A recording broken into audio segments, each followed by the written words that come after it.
देखिए, ठीक है बिजली आई होगी, बाकी सब गाँव में आई होगी, लेकिन 18,000 छूट गए, उसमें कोई चिंतन नहीं कर रहा था। नरेंद्र मोदी जी ने सोचा भी एक गांव में बिजली है, एक गांव में बिजली नहीं, ये असमानता है, ये ठीक नहीं है। फिर आप देखिए पीएम आवास योजना आई, गांव में लोग रहते हैं कुछ, एक के कच्चा मकान, एक के पक्का मकान, असमानता का भाव रहता है। तो पीएम आवास इतनी बड़ी मात्रा में स्केल भी बढ़ाया, स्पीड भी बढ़ाई। शौचालय जैसी छोटी चीज का भी जिक्र उन्होंने लाल किले की प्राचीर से किया, और 10 करोड़ शौचालय बनाने का लक्ष्य रखा, जो अब 11.5 करोड़।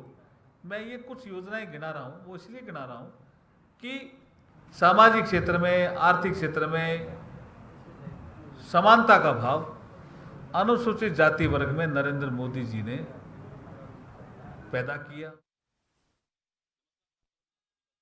डॉक्टर प्रभात, सियासत करने के लिए जब भी चुनाव आते हैं तो सबसे ज्यादा फोकस जिस पर किया जाता है वो होता है घोषणा पत्र। लेकिन इस बार बीजेपी ने राजस्थान में जिस तरह का घोषणा पत्र तैयार किया है, और जैसा कि केंद्रीय मंत्री अर्जुन राम मेघवाल ने कहा कि इस बार जो घोषणा पत्र होगा उसमें किसी भी तरह की मुफ्त की रेवड़ियों का कोई जिक्र नहीं किया जाएगा, वर्ग विशेष को लेकर कुछ खास घोषणाएं नहीं होंगी, सबके लिए ये समानता वाला घोषणा पत्र होगा। नई तरह की सियासत करने की कोशिश राजस्थान से की जा रही है, और राजस्थान को एक तरह से ये कह सकते हैं लॉन्च पैड के तौर पर इस घोषणा पत्र के जरिए देखा जा रहा है। अगर इसके सही परिणाम उनको नजर आते हैं तो हो सकता है कि केंद्र के जब चुनाव हो, लोकसभा के जब चुनाव हो, तो उसमें इसका कुछ अंश नजर आए। लेकिन क्या और कितना सियासत में ये असर कर पाएगी, ये समानता वाली सियासत, इसको लेकर बात करेंगे आज। हमारे साथ जो पैनल जुड़ा हुआ है, सबसे पहले उन सभी से आपका तारुफ करवा देते हैं। भाजपा से हमारे साथ शैलेंद्र धाबाई जी इस वक्त जुड़े हुए हैं, कांग्रेस से अरुण शर्मा जी हमारे साथ जुड़े हुए हैं, वरिष्ठ पत्रकार राजीव जैन जी थोड़ी देर में हमारे साथ इस चर्चा का हिस्सा होंगे। आप शैलेंद्र जी, समानता वाली सियासत, अब तक जो भी घोषणा पत्र रहे हैं, इतने साल बाद अचानक से घोषणा पत्र बनाने का तरीके को बदलने की कहां जरूरत आन पड़ी? हालांकि अर्जुन राम जी का यह कहना है कि केंद्र सरकार की जितनी भी योजनाएं रही हैं उससे वो वर्ग जो अब तक वंचित था वो इतना समृद्ध हो चुका है कि उसको अब अलग से किसी तरह से किसी रेवड़ी की घोषणा की जरूरत नहीं है। वो समानता वाले बजट में सभी के लिए सब समान तरह की घोषणाएं होंगी। देखिए प्रभात जी, बिल्कुल जो माननीय प्रधानमंत्री नरेंद्र मोदी जी की जो जन कल्याणकारी नीतियां हैं, गरीब कल्याण की जो नीतियां हैं, वो सारी नीतियां बिना पक्षपात, बिना वर्ग भेद के आप देखिए हर व्यक्ति को वो सुलभ हो रही हैं। चाहे वो उसमें महिला हो, चाहे वो किसी भी जाति धर्म का हो, सबको वो सुविधाएं समानता से मिल रही हैं। और आप देखिए किस तरह से जो एक पूरा उत्थान होना चाहिए सारे वर्गों का, उस तरह से एक वर्गों का उत्थान हो रहा है। ये माननीय नरेंद्र मोदी जी की सोच है, और उसी को आगे लेकर माननीय केंद्रीय कानून मंत्री जी ने ये बात कही है कि हम जो योजनाएं बना रहे हैं, उन योजनाओं का लाभ समानता से सबको मिले, सबको जाए, क्योंकि संविधान भी हमारा यही कहता है कि सबको समान अधिकार है, चाहे वो किसी भी वर्ग का हो, जाति का हो, भेद का हो, लिंग का हो, और किसी भी क्षेत्र का हो। तो निश्चित तौर पर आप ये देखिए कि जो भी काम किए जा रहे हैं भारतीय जनता पार्टी द्वारा, वो गरीब को गणेश मान के किए जा रहे हैं। और जो अंतिम छोर पे बैठा हुआ व्यक्ति है, वो चाहे किसी भी वर्ग का हो, किसी भी संप्रदाय का हो, उस वर्ग को हम उसके जीवन स्तर को सुधारने की बात कर रहे हैं, उसको मूलभूत सुविधाएं देने की बात कर रहे हैं। क्योंकि आपने देखा होगा हिंदुस्तान में 65 साल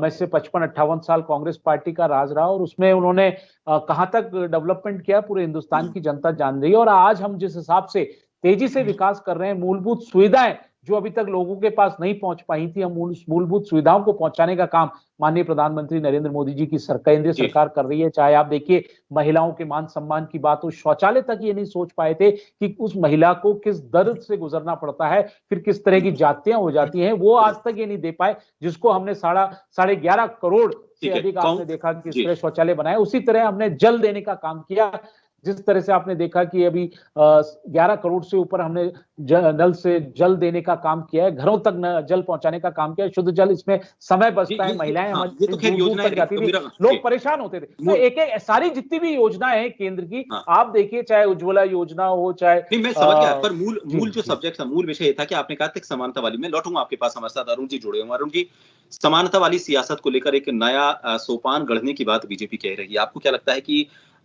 जो मूल रचना है, संविधान की मूल संरचना है कि उसमें एक वंचित वर्ग जिसको उसके कद से ऊपर उठाने के लिए, ताकि वो समानता के स्तर तक आए, क्या वो समानता के स्तर तक अब पहुंच चुका है? आपको लगता है कि अगर वो पहुंच चुका है तो इस तरह से घोषणाएं करने की अब जरूरत आन पड़ी है कि अब समान सब कुछ हो चुका है, इस तरह का भेदभाव अब नहीं रहा?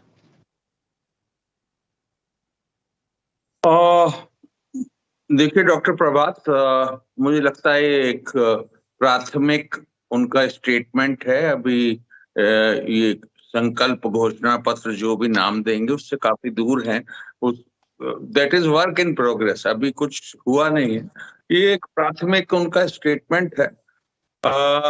लेकिन ये सोचना भी कि संविधान में जो गरीब तबका या पिछड़ी जाति के लोग या आदिवासी लोग जो भी पीछे रह गए थे विभिन्न वजहों से, वो अब उनको सब कुछ मिल चुका है और अब सबको समानता से ये होगा और कोई रेवड़ियां नहीं बटेंगी। इन्होंने नया नाम उछाल रखा है रेवड़ियां, हालांकि खुद की रेवड़ियां इनको दिखती नहीं है।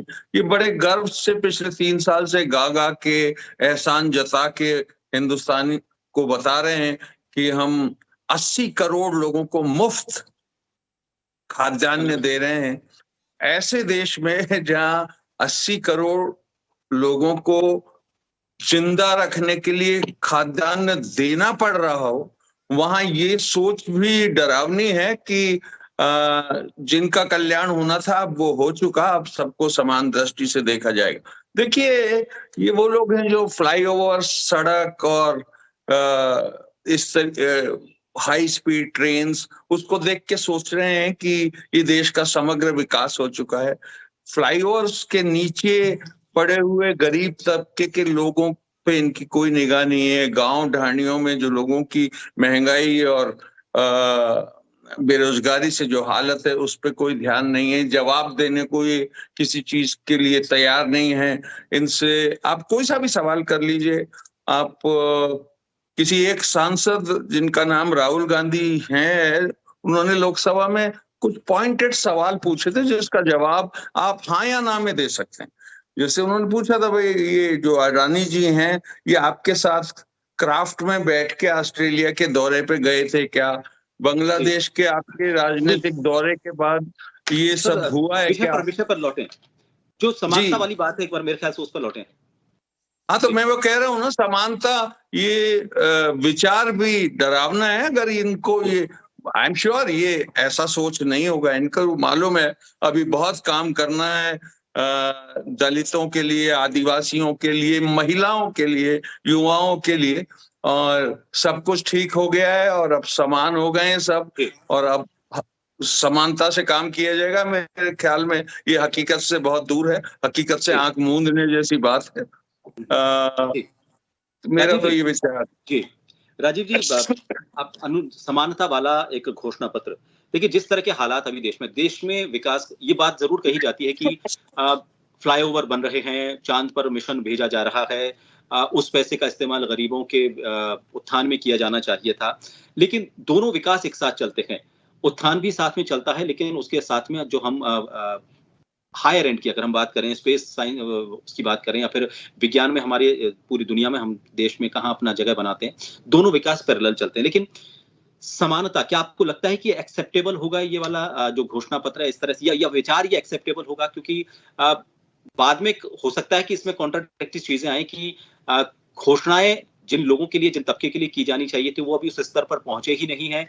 उनको फिर उन योजनाओं का, उन घोषणाओं का लाभ कैसे पहुंच पाएगा, ये भी एक बहुत बड़ा सवाल है। और साथ में सवाल ये भी उठता है कि जब इसको इम्प्लीमेंट करने की बात आएगी, जब इसको ये इम्प्लीमेंट करने की बात आएगी कि हम अब इसको मूर्त रूप देते हैं, हम उन घोषणाओं को अमली जामा पहनाते हैं, तो क्या ये फिजिबल लगता है आपको? देखिए, ऐसा तो नहीं है, फिजिबल तो नहीं लगता फिजिबल, लेकिन एक चीज है, जैसे बात जो भाजपा की तरफ से एक आया विचार कि इसको हम उस रूप में लेना चाहते हैं कि मजबूत करें, आम जनता को मजबूत करें। लेकिन मजबूत कैसे हो? कुछ वीकर सेक्शन होते हैं, कमजोर तबके के लोग होते हैं, तो उनको कहीं ना कहीं एक मदद के रूप में, या मदद, जो रेवड़ियां जो भाजपा की थी, अरे रेवड़ी अपनी एक ये सामाजिक सुरक्षा वाली भी बात है, जैसे असहाय है, विकलांग है, उनको पेंशन देना, और जो वर्तमान सरकार, जो गहलोत सरकार ने किया, महंगाई से राहत वाली बात, तो राहत देना भी एक सही है, उसको रेवड़ी नहीं कहा जा सकता। लेकिन दूसरी तरफ जो भाजपा कह रही है कि हम लोगों को सशक्त करेंगे, तो ये भी एक बहुत अच्छा विचार है। यदि न्यूनतम आय की गारंटी लोगों को मिल जाए, हर व्यक्ति को ये हो जाए कि उसकी इतनी न्यूनतम आय होगी, तो वो भी एक सशक्त वाली स्थिति है, यदि वो उस स्थिति पर ला पाए। लेकिन उसमें भी काफी समय लगेगा। हमारे देश में जो परिस्थितियां हैं, जिस ढंग का अभी विकास चल रहा है, तो उसमें मेरे ख्याल से अभी 20-25 साल का समय और लगेगा कि उस स्थिति में पहुंच जाएगी हर आदमी की इतनी तो आय होगी कि वो अपना घर परिवार और अपना बाद का बुढ़ापे वाला भी एक पीरियड है वो निकाल सके आराम से। लेकिन भाजपा ने अभी कहा है, मेरे को लगता नहीं कि वो जो चीजें अब चल रही हैं, जिस तरीके की स्कीम है, पेंशन स्कीम है, स्वास्थ्य बीमा योजना है, तो स्वास्थ्य के क्षेत्र में भी भाजपा ने पूर्व में भी दिया है। भामाशाह योजना के जरिए कुछ एक सर्टेन सेक्टर को दिया था वो लाभ, लेकिन अब की बार सरकार ने आम जनता के लिए खोल दिया उसको, हर एक आदमी उसमें जुड़ सकता है। तो इस तरीके की जो चीजें है, शिक्षा है, स्वास्थ्य है, और जो मूलभूत सुविधाएं है, शिक्षा, सड़क, बिजली, पानी, इनमें कहीं ना कहीं सरकार को अपनी भागीदारी तो निभानी पड़ेगी। इतना मजबूत करना पड़ेगा इंफ्रास्ट्रक्चर कि आम आदमी उससे प्रभावित हो जाए या वो अपनी आय को, इनकम को बढ़ा सके। लेकिन रेवड़ी के रूप में तो नहीं देखा जा सकता। आज भी हमारे देश में बहुत बड़ा एक वीकर सेक्शन इस तरीके का है जो रोजमर्रा की अपनी जरूरत की चीजें भी पूरी नहीं कर पाता। वो बीमार पड़ जाए तो इलाज, या तो सरकारी व्यवस्था है, सरकारी अस्पतालों का इतना जाल फैला हो कि आदमी को कोई जरूरत नहीं पड़े प्राइवेट सेक्टर में जाने की। प्राइवेट सेक्टर को भी जब हम बढ़ावा देना चाहते हैं, सरकारों की, दोनों सरकारों की, चाहे कांग्रेस की हो चाहे भाजपा की हो, नीतियां ये रही है कि सरकारी सेक्टर भी आगे बढ़े और प्राइवेट सेक्टर भी आगे बढ़े। तो जैसे परिवहन के साधन है, अब परिवहन प्राइवेट सेक्टर में चला जाएगा और वहाँ रियायत नहीं मिलेगी, इतना महंगा किराया होता है, लोगों का आवागमन भी बाधित होता है। सरकार या कुछ महिला को या विद्यार्थी वर्ग को जो एक रियायत देती है वो एक बहुत जरूरी है। बेरोजगार युवक कहाँ से लाएगा, उसके पेरेंट्स कहाँ से वो पैसे देंगे। तो इस तरीके की ये रेवड़ियां नहीं है, ये एक सहूलियत है। जब सरकारी चीजें है, सरकारी है, तो आम जनता के लिए हित में होनी चाहिए। जैसे सड़क बनती है, पुल बनता है, उसमें सब लोग चलते हैं, तो कहीं ना कहीं हर व्यक्ति को, कुछ परिवार तो ऐसे होते हैं जो आप और हम सब जानते हैं, अरुण जी भी जानते होंगे, कि उनका रोजमर्रा का जीवन नहीं चल पाता। तो उसके लिए कहीं ना कहीं सरकार को आगे आके उसकी मदद करनी, उसका जीवन यापन, दो वक्त की रोटी तो वो खा सके। इस तरीके की उज्ज्वला योजना चलाई उन्होंने, गैस सिलेंडर दे दिए, अब उसको रिफिलिंग कराने का, जिसको हम आम भाषा में कहते हैं भरवाने का, उसका सतूना ही नहीं है। तो वो इतना पैसा 1200 रुपए या 1100 रुपए का आता है, वो कहाँ से लाएगा। तो राज्य सरकार ने उसमें रियायत दी, अच्छी बात है इस तरीके की रियायत, क्योंकि कमजोर वर्ग के लोगों को ही उज्ज्वला में गैस कनेक्शन दिया था। तो ऐसी व्यवस्था भी होनी चाहिए कि वो रेगुलर उसका उपयोग कर सके। जी शैलेंद्र जी, आपने सुना, अभी राजीव जी को सुना, अरुण जी को सुना। मैं थोड़ा सा एक उदाहरण आपको एक अलग से देना चाह रहा हूँ। एक परिवार, उस परिवार में एक कमजोर बच्चा है और दूसरा एक मजबूत बच्चा है। उसको आप उसको किसी भी तरह शारीरिक तौर पर देख लें या फिर उसको आर्थिक तौर पर देख लें। परिवार के पिता की ये जिम्मेदारी बढ़ जाती है कि जो आर्थिक रूप से कमजोर बच्चा है उसको अपनी तरफ से किसी तरह का ऐसा सपोर्ट दें ताकि वो भी उतना सक्षम हो सके। उसके लिए पूरी उसकी ये कोशिश रहती है। अगर मैं इस उदाहरण को यहाँ पर घोषणा पत्र की तरफ अगर लेकर जाऊं, तो आपको नहीं लगता कि, एक तो ये मेरा सवाल ये था कि इस तरह से असमानता जब है तो सबको समान कैसे समझा जा सकता है उसमें, जबकि आप खुद अपनी तरफ से आंकड़ा देते हैं, जैसा अरुण जी ने कहा कि 80 करोड़ लोगों को अन्न देना पड़ रहा है, पेट भरने के लिए भोजन देना पड़ रहा है। दूसरा मेरा साथ इसके सवाल ये भी था कि अगर आप सबको समान आप समझ रहे हैं तो क्या आप ये कह रहे हैं कि जो व्यवस्था है, आरक्षण की व्यवस्था, उसको भी आप नकारते हैं? प्रभात जी, सबसे पहले तो आपको ये समझना होगा कि समानता क्या है। अगर कोई योजनाएं लागू हो रही है, वो सब वर्गों को मिल रही है, हर व्यक्ति के पास जा रही है, बियॉन्ड द रीच जा रही है, तो वही तो समानता है। और क्या है, आप बताइए। आज बताइए कि स्वास्थ्य की योजनाएं नहीं चल रही, शिक्षा की योजनाएं नहीं चल रही। माननीय प्रधानमंत्री नरेंद्र मोदी जी ने जितनी भी योजनाएं चला रखी हैं वो सब लोगों को मिल रही है, बराबर मिल रही है। तो हमारा जो उद्देश्य है वो ये है कि अगर आप कोई व्यवस्था करते हो, जैसे अब इन्होंने बताया कि आप 80 करोड़ लोगों को मुफ्त अनाज दिया जा रहा है, तो आप बताइए 2-2.5 साल महामारी आई, जो 100 सालों में पहली बार महामारी आई, भारत में किसी को भूखा नहीं सोने दिया। तो ये नीति थी नहीं सोने दिया। और आज भी आप देखिए कि हमारे एफसीआई के जो गोडाउन है वो अनाजों से भरे पड़े हैं, क्योंकि उत्पादन बहुत ज्यादा है। कांग्रेस पार्टी के समय में तो बर्बाद हो जाता था, बरसात आती थी सारा अनाज बर्बाद हो जाता था, पता नहीं वेस्टेज कहां चले जाता था, राशन डीलरों में जाके भ्रष्टाचार की भेंट चल जाता था।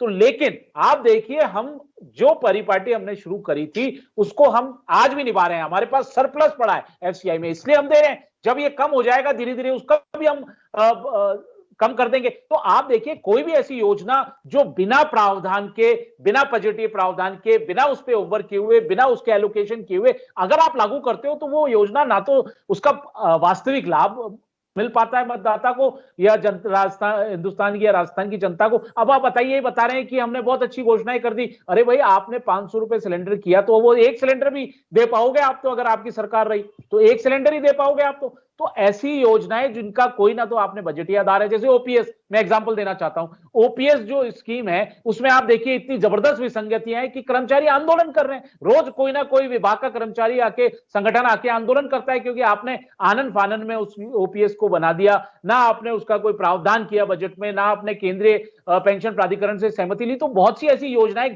गहलोत सरकार की है जो धरातल पर नहीं है, सिर्फ कागजी योजनाएं। तो उनका यही आशय था कि आप अगर योजनाएं देते हैं तो उस योजनाओं का प्रॉपर बजटिंग होनी चाहिए। आपके पास कितना राजस्व आया है, कितना आपका खर्चा है, उसके हिसाब से होना चाहिए। ऐसा नहीं कि आप घोषणाओं कर दें और आने वाली सरकारें उसको भुगत करें। ये बताइए ना, कोई भी घोषणा भारत में केंद्र की जितनी भी योजनाएं चल रही हैं वो बिल्कुल कैलकुलेटेड योजनाएं, उन पे पूरा होमवर्क हुआ है। जिस हिसाब से आप देखिए, मैं एक एग्जांपल देना चाहता हूं। किसानों को सम्मान निधि के तहत 6,000 रुपए साल का मिलता है, 2-2 हजार रुपए। तो क्योंकि उसका पहले सर्वे हुआ, जो छोटी जोत और मध्यम जोत के किसान थे तो उनका एक सर्वे करवाया गया, पूरी स्टडी की गई कि उनको जब वो खेतों में बुआई करेंगे तो उसमें कितना खर्चा आएगा, जब वो सिंचाई करेंगे कितना खर्चा आएगा, जब बीज डालेंगे तब कितना खर्चा आएगा। जब इसका पूरा अध्ययन हुआ, साइंटिफिक रूप से अध्ययन हुआ, तब पता लगा कि एक किसान को, छोटे किसान को 6,000 रुपए एक इनिशियल खेती करने के लिए सफिशिएंट होते हैं। तो उस हिसाब से योजना बनी। हमारा भी बजट में प्रावधान अगर सारी चीजें, फिर ये समानता, आपका जो समानता वाला जो बात है, उस समानता वाले को तो ये वैसे ही नकार देती कि आपने छोटे और मध्यम वालों को ही दिया, बाकियों को फिर क्या? समानता का आप बताइए, समानता की परिभाषा क्या है? किसान है जिसके बड़े जोत हैं, जो बड़े जोत वाले किसान है, उनको तो हेल्प करने की आवश्यकता कहां है? तो कहने का मतलब ये, समानता का यही अर्थ है कि आप कोई भी योजना लाएं, उस योजना से आपके बजट, आपका जो बजटीय प्रावधान है होना चाहिए उसका, या आपके राजस्थान या देश के बजट पे क्या प्रभाव पड़ेगा, आने वाले 10 साल, 20 साल, 50 साल में क्या प्रभाव पड़ेगा, उन सबको देखते हुए आपको घोषणाएं करनी चाहिए। आज से यही है, क्योंकि सारी योजनाएं जो है वो सब वर्गों को मिल रही है। आप बताइए, आज अगर आवास बन रहा है तो कोई किसी विशेष वर्ग के लिए बन रहा है क्या? उसमें महिला वर्ग को भी मिल रहा है, एससी वर्ग को भी मिल रहा है, एसटी वर्ग को भी मिल रहा है, पिछड़ों को भी मिल रहा है, गरीबों को भी मिल रहा है, हर वर्ग को उसका लाभ मिल रहा है। चाहे धर्म में देख लीजिए, हर धर्म वाले को लाभ मिल रहा है। तो ऐसा नहीं है। तो उनका कहने का आशय यही है कि हम जो भी योजनाएं बनाएं वो हम पहले हमारा जो राजस्व है उस पे देखें और उसके बाद सारे वर्ग के लिए बनाए। तो उस समानता के हिसाब से बात करें। ऐसे नहीं कि आप एक वर्ग को खुश करने के लिए आपने एक घोषणा कर दी जो कि वो धरातल पे ही नहीं आ पाएगी। अब आप बताइए, चिरंजीवी योजना को मैं इनसे पूछना चाहता हूं, कांग्रेस के प्रवक्ता बैठे, ये एक आंकड़ा दे दें। मैं इनको आपके चैनल के माध्यम से चैलेंज करना चाहता हूं। चिरंजीवी योजना जो है वो 80% केंद्र के आयुष्मान भारत योजना के तहत चल रही है, क्योंकि उसमें जितने रजिस्टर्ड हैं उसमें से 80% तो 5 लाख रुपए तक का इलाज हो रहा है जो कि केंद्र दे रही है। आप बता दीजिए, 5 लाख से ऊपर आपने 25 लाख कर दिया, कितने जनों का आपने इलाज करा दिया? वो डेटा दीजिए आप, 5 लाख से ऊपर कि हमने इतने लोगों का इलाज करा दिया।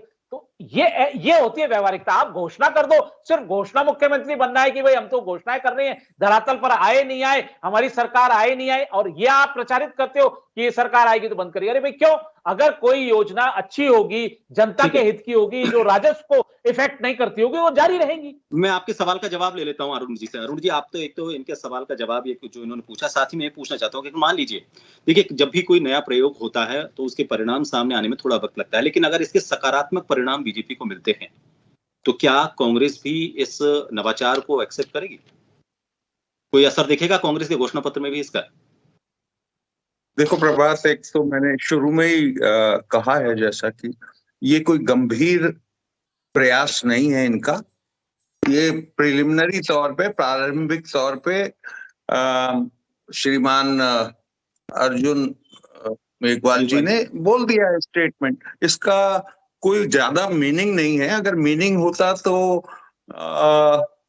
आप देखते हैं, रोज अखबार देखते हैं अपना, राजस्थान के दोनों प्रचलित अखबार, विज्ञापन तो खैर राजस्थान सरकार के भी हैं, लेकिन आप देखते होंगे मध्य प्रदेश सरकार के भी रेगुलरली विज्ञापन आ रहे हैं, अपने अखबारों में भी दिलेरी से विज्ञापन दिए जा रहे हैं, और उसमें तमाम किस्म की वो योजनाएं हैं।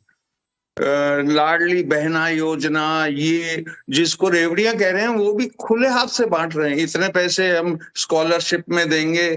तो ये सब कहने जैसी बातें हैं।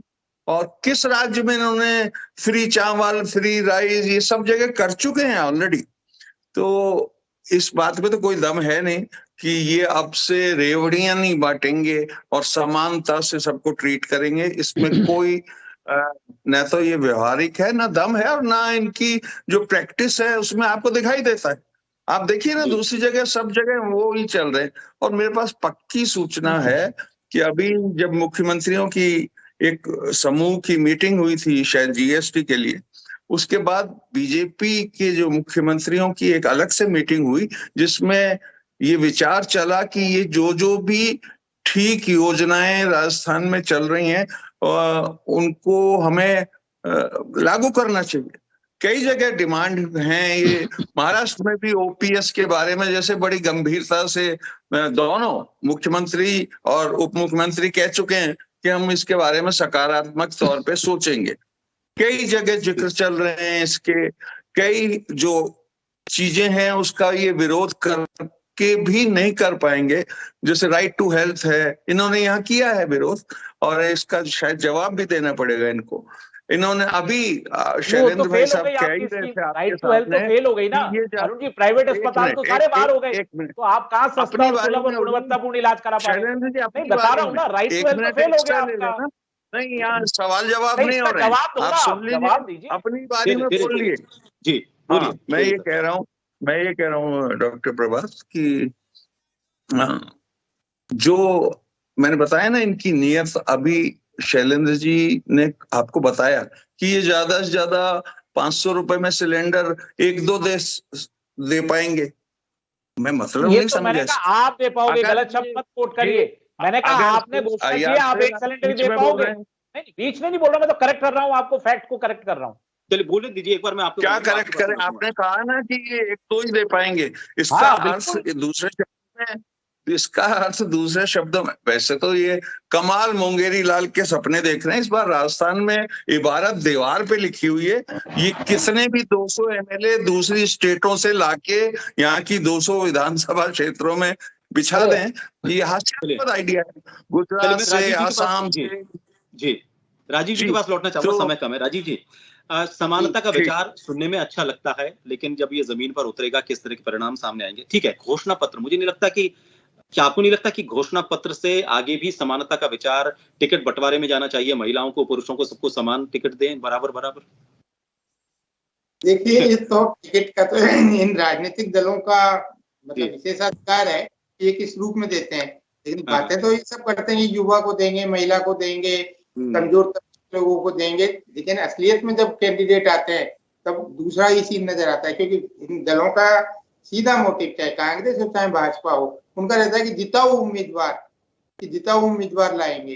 अब जिताऊ उम्मीदवार चाहे वो बाहुबल में हो चाहे धनबल में हो, जो सक्षम होगा वो ही होता है एक तो जिताऊ। तो ये जो समानता वाली बात अभी आपने जिक्र किया, तो मुझे तो नहीं लगता कि दोनों दल जो 33% भी महिलाओं को टिकट दे दें। 200 सीटें हैं राजस्थान में, 33 दे दें तो 66 टिकटें इन दोनों दलों को देनी पड़ेगी। बातें तो ये खूब करते हैं, इनके महिला मोर्चा या महिला कांग्रेस की बैठकें होती है, उनकी पदाधिकारी भी डिमांड करते हैं कि महिलाओं को दिया जाए, महिलाओं को बढ़ावा दिया जाए। कांग्रेस के तो उदयपुर चिंतन शिविर में भी ये फार्मूला अपनाया गया था कि पार्टी के पदाधिकारी भी 50% पदाधिकारी 50 बिलो 50 युवा वर्ग से बनाए जाएंगे, लेकिन उसकी भी पालना नहीं हुई। सीडब्ल्यूसी भी घोषित हुई, उसमें मुश्किल से 5 या 6 लोग ही ऐसे हैं जो 50 से रेंज की नीचे हैं। लेकिन चलो ये अलग बात है, राजनीतिक दल अपने नजरिए से सोचते हैं, हम तो उसका मूल्यांकन नहीं कर सकते हैं कि उन्होंने घोषणा ये की थी, वास्तव में काम ये कर रहे हैं। तो उसी तरीके से जो संकल्प समिति या घोषणा पत्र समितियां बनेगी, अभी तो इनकी प्रारंभिक शुरुआती एक्सरसाइज है। आप देखना जैसे जैसे समय चलेगा इनकी बैठकें होंगी, भाजपा का जहां तक मुझे जानकारी है कि उनकी जो समिति है उसमें कई उप समितियां बनेंगी। संयोजक जो है उनके वो उप समितियों में संयोजक होंगे, वो अलग अलग सेक्टर में जाएंगे, अलग अलग चीजों की जानकारी जुटाएंगे, लोगों से राय भी लेंगे। ऐसा जैसा पार्टी कह रही है तो लेनी भी चाहिए राय, में दोनों पार्टियां लेती हैं अलग अलग वर्गों से, अलग अलग सेक्टर से जो भी सुझाव आते हैं उनको अपने घोषणा पत्रों में शामिल करते हैं। लेकिन असली बात यह है कि जो अभी वर्तमान सरकार ने जिस ढंग से, अभी अरुण जी भी कह रहे थे कि जो घोषणाएं करती है, जैसे सिलेंडर वाली बात है, उज्ज्वला वाली, अब शैलेंद्र जी कह रहे थे कि एक बार ही दे पाएंगे, 2 बार ही, लेकिन 1 या 2 बार का मतलब नहीं है। आने वाली सरकार पे एक दबाव रहेगा कि वो पिछली घोषणाएं जो चल रही है, लोगों को चीज रियायती दर पे जो चीज मिलती है उसका दबाव कोई भी सरकार आए, चाहे कांग्रेस की आए, चाहे भाजपा की आए, चाहे तीसरे मोर्चे की आए, हम तो इस पचड़े में पड़ते ही नहीं किसकी सरकार आएगी, जो भी आएगी जनता फैसला करेगी, लेकिन उस पर एक दबाव रहेगा इस चीज का कि जो पहले की आ रही है उनको रेगुलर कैसे रखा जाए। तो ये दबाव तो निश्चित रूप से बनेगा और भाजपा को भी अपने संकल्प पत्र में ये चीजें शामिल तो करनी पड़ेगी किसी न किसी रूप में। अभी ओपीएस वाली बात हुई तो केंद्रीय वित्त मंत्री निर्मला सीतारमण ने भी पिछले दिनों ही कहा था कि ये ओपीएस और ये पेंशन का मुद्दा है, इसको नए सिरे से विचार करेंगे। तो कहीं ना कहीं एक वो दबाव ही था कि ओपीएस यहाँ की राज्यों में लागू हो गई, तो उसके रूप में केंद्र सरकार भी सोच रही है अब पेंशन को लेकर क्या एक नीति अपनाई जाए जो सरकारी कर्मचारियों की है। चलिए देखिए, शुरुआत कहा जा सकता है इसको कि अभी शुरुआत कहा जा सकता है इसको कि घोषणाएं तो की हैं, लेकिन अभी ये इसमें आगे से किस जनता फैसला करेगी उसमें किसको क्या करना है। और अभी जनता से पहले हो सकता है कि केंद्रीय नेतृत्व भी इसमें कोई फैसला ले कि जो बात कही गई है क्या उसको इम्प्लीमेंट करना जरूरी है या नहीं है, किया जाना चाहिए, या फिर भावनाओं में बहकर ये बात कही गई। लेकिन समानता को लेकर परिभाषा का भी दबाव आएगा। जी बिल्कुल, समानता को लेकर परिभाषा क्या है बीजेपी की उसको भी समझना जरूरी है। क्या वो समान बांटने से पहले पार्टी कार्यकर्ता भी अपना फीडबैक देंगे, बिल्कुल प्रतिक्रिया सुझाव लिया जाएगा, बिल्कुल प्रतिक्रिया का इंतजार भी रहेगा। लेकिन समानता की परिभाषा बीजेपी किस तरह से देखती है? क्या वो बांटने से पहले, घोषणाओं में जो भी घोषणाएं करती है उनसे पहले सबको समान देखती है, या फिर घोषणाएं करके सबको समान करने के स्तर पर लेकर आती है? वक्त के साथ हो सकता है परिभाषा बदले, लेकिन देखना होगा मकसद सबका एक ही होना चाहिए। घोषणा पत्र चाहे कैसा भी हो, चाहे उसे संकल्प पत्र का नाम दे, चाहे घोषणा पत्र का नाम दे, और चाहे उसे गारंटी कार्ड का नाम दे, लेकिन मकसद ये होना चाहिए कि सभी को जो अंतिम व्यक्ति जिसको कहा जाता है उसको उसका हक, उसके जरूरत की जो चीजें हैं वो बिना किसी भेदभाव के मिलनी चाहिए, बराबर से उसको हक मिलना चाहिए। वो बराबरी की परिभाषा क्या है वो राजनीतिक मायनों में अलग अलग हो सकती है, लेकिन अंतिम व्यक्ति तक उसको लाभ मिले, ये मकसद होना चाहिए। बहुत बहुत शुक्रिया आप सभी का हमसे जुड़ने के लिए। खास खबरों में इतना ही। नमस्कार।